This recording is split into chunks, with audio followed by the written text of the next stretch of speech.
Putin एक साथ एक गाड़ी में बैठकर, व्लादिमीर पुतिन की गाड़ी में बैठकर और उसमें एक साथ गए इस बैठक को करने के लिए। यह तस्वीर कई मायनों में अपने आप को दिखाती है भारत की कूटनीति को भी, डिप्लोमेटिक आप कह सकते हैं कि चैनल्स को भी, और यह भी दिखाती है कि कैसे व्लादिमीर पुतिन यानी रूस और भारत के बीच में जो संबंध है वो कितने ज्यादा महत्वपूर्ण है, कितने ज्यादा मजबूत हैं। ये तस्वीर उसी को दर्शाती है। और ये भी देखिए कि कैसे लगातार प्रधानमंत्री मोदी और जब व्लादिमीर पुतिन इस गाड़ी से निकले तो खुद वहां पर फिर इस 1-to-1 मीटिंग को, उसकी बातों को साझा भी किया।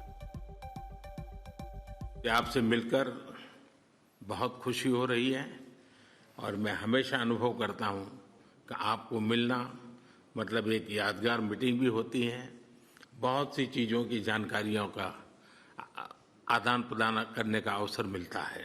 हम लगातार संपर्क में रहे हैं। दोनों पक्षों के बीच नियमित रूप से कई उच्च स्तरीय बैठकें भी हुई है। इस वर्ष दिसंबर में हमारी 23वीं समिट के लिए 140 करोड़ भारतीय उत्सुकता पूर्वक आपका इंतजार कर रहे हैं। कठिन से कठिन परिस्थितियों में भी भारत और रूस हमेशा कंधे से कंधा मिलाकर चले हैं। हमारा करीबी सहयोग न केवल दोनों देशों के लोगों के लिए बल्कि वैश्विक शांति, स्थिरता और समृद्धि के लिए महत्वपूर्ण है। एक्सेलेंसी, यूक्रेन में चल रहे संघर्ष के विषय में हम लगातार चर्चा करते रहे हैं। हाल में किए गए शांति के सभी प्रयासों का हम स्वागत करते हैं। हम आशा करते हैं कि सभी पक्ष कंस्ट्रक्टिवली आगे बढ़ेंगे। संघर्ष को जल्द से जल्द खत्म करने और स्थायी शांति स्थापित करने का रास्ता खोजना होगा। यह पूरी मानवता की पुकार है। एक्सेलेंसी, एक बार फिर आपका मैं हृदय से बहुत बहुत धन्यवाद करता हूँ। Декабря исполняется 15 лет со дня принятия совместного заявления, в котором отмечен выход наших отношений на уровень особого привилегированного стратегического партнерства. Можно уверенно констатировать, что многоплановые российско-индийские связи активно развиваются на этих принципах.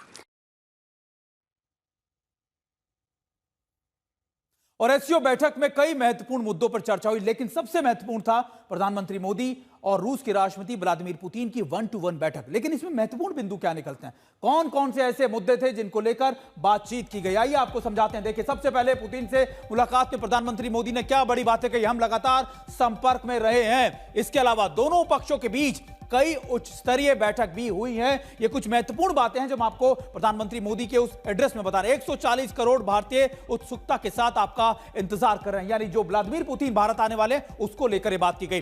कठिन से कठिन परिस्थितियों में भी भारत रूस हमेशा कंधे से कंधा मिलाकर रहा है, यह भी एक बड़ी बात है। हमारा करीबी सहयोगी वैश्विक शांति, स्थिरता और समृद्धि के लिए महत्वपूर्ण है, यानी ये दोनों के लिए, यानी दोनों देश कैसे एक साथ खड़े हैं, वो भी यूक्रेन के मन से चल रहे संघर्ष पर हम लगातार बात कर रहे हैं, काम कर रहे हैं। आपसे मिलना हमेशा से यादगार मुलाकात रहता है, यानी कई महत्वपूर्ण बातें कही है। हम लगातार संपर्क में भी रहे हैं, यह भी कहा गया। हमारे साथ हमारी सहयोगी श्वेता सिंह भी जुड़ी हुई हैं। श्वेता, आपने तो इस पूरी बैठक को, एक महामुलाकात, इस बैठक को बहुत करीब से कवर किया है, लगातार आप समझती हैं स्ट्रैटेजिक। अभी जब इस बैठक की बात कर रहे हैं हम, क्या कुछ बड़े टेक अवेज निकलते हैं, क्योंकि प्रधानमंत्री मोदी अब भारत के लिए रवाना हो चुके हैं, क्या बड़ी बातें इसको लेकर निकलती हैं? देखिए, मुझे तो सबसे बड़ी चीज तो यही लगी कि प्रधानमंत्री नरेंद्र मोदी जब एससीओ बैठक वेन्यू पर मौजूद थे, उस समय व्लादिमीर पुतिन 10 मिनट वहां उनकी प्रतीक्षा करते हैं कि गाड़ी में आके ज्वाइन करें। पुतिन चाहते थे कि प्रधानमंत्री उनके साथ गाड़ी में सवार हो। तो मतलब यहाँ से लेके जो होटल का सफर है, लगभग 45 मिनट का सफर, तो दोनों उस समय भी बातचीत करते हुए गए। ये जो बातचीत है, जो कूटनीति में कभी कहा जाता है कि आपसी संबंध दो नेताओं के उतने महत्वपूर्ण नहीं होते हैं, लेकिन मुझे लगता है कि वो एक बुनियाद तो जरूर रखते हैं। तो वहां से वो बातचीत करते हुए जब वो आगे जाते हैं और वहां पर लगभग 1 घंटे की बैठक हो जाती है, तो उसमें ही काफी चीजें स्पष्ट समझ में आ जाती हैं। और चूंकि रूस इस बात को भी समझ रहा है कि एक ऐसे समय में जब अमेरिका जैसा देश उसे आंखें तरेर रहा था और उस पर सैंक्शंस लगा रहा था, भारत केवल शांति की बात कर रहा था, रूस को जज नहीं कर रहा था कि आपने सही किया, गलत किया, क्या किया। क्योंकि जब दो पक्षों में युद्ध होता है तो वो दो पक्ष ही जानते हैं कि क्या सही और क्या गलत है, और एक तीसरे देश के ये मैंडेट में ही नहीं आता है। और इसीलिए प्रधानमंत्री जो पहले दिन से शांति की बात कर रहे थे, वो आज भी इस बैठक के दौरान इसकी शुरुआत ही उस टिप्पणी से करते हैं।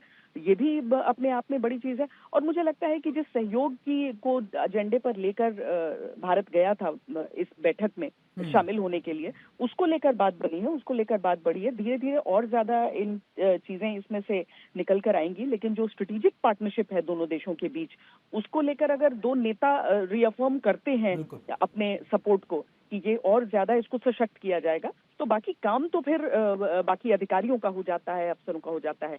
लेकिन दो नेता बोल देते हैं। बिल्कुल बिल्कुल। देखिए श्वेता, ये बहुत इंपॉर्टेंट है, क्योंकि देखिए एससीओ को भी रीडिफाइन करना, प्रधानमंत्री मोदी ने सिक्योरिटी, कॉपरेशन या कनेक्टिविटी के साथ साथ नई अपॉर्चुनिटी के बारे में एक एससीओ को एक नई परिभाषा, एक रीडिफाइन करने की भी बात की, जो बहुत महत्वपूर्ण है। अब हम आपको बताते हैं कि इससे पहले प्रधानमंत्री मोदी ने एससीओ सम्मेलन में सीमा पार आतंकवाद का मुद्दा पुरजोर तरीके से उठाया। उन्होंने एससीओ के मंच पर पहलगाम आतंकी हमले का जिक्र किया। पुतिन ने कहा कि भारत ने 4 दशकों में आतंकवाद का दंश झेला है, हमने पहलगाम में आतंकवाद का घिनौना रूप भी देखा है। एक्सेलेंसी, भारत पिछले 4 दशकों से निर्मम आतंकवाद का दंश झेल रहा है। कितनी ही माताओं ने अपने बच्चे खोए और कितने बच्चे अनाथ हुए। हाल ही में हमने पहलगाम में टेररिज्म का बहुत ही घिनौना रूप देखा। इस दुख की घड़ी में जो मित्र देश हमारे साथ खड़े रहे, मैं उनका आभार व्यक्त करता हूं।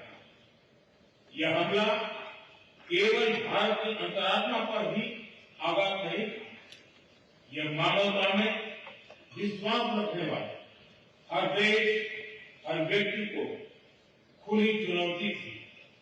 ऐसे में प्रश्न उठना स्वाभाविक है, क्या कुछ देशों द्वारा आतंकवाद का खुलेआम समर्थन हमें स्वीकार्य हो सकता है? एक्सेलेंसी, हमें स्पष्ट रूप से और एक स्वर में कहना होगा कि आतंकवाद पर कोई भी डबल स्टैंडर्ड स्वीकार्य नहीं हुआ।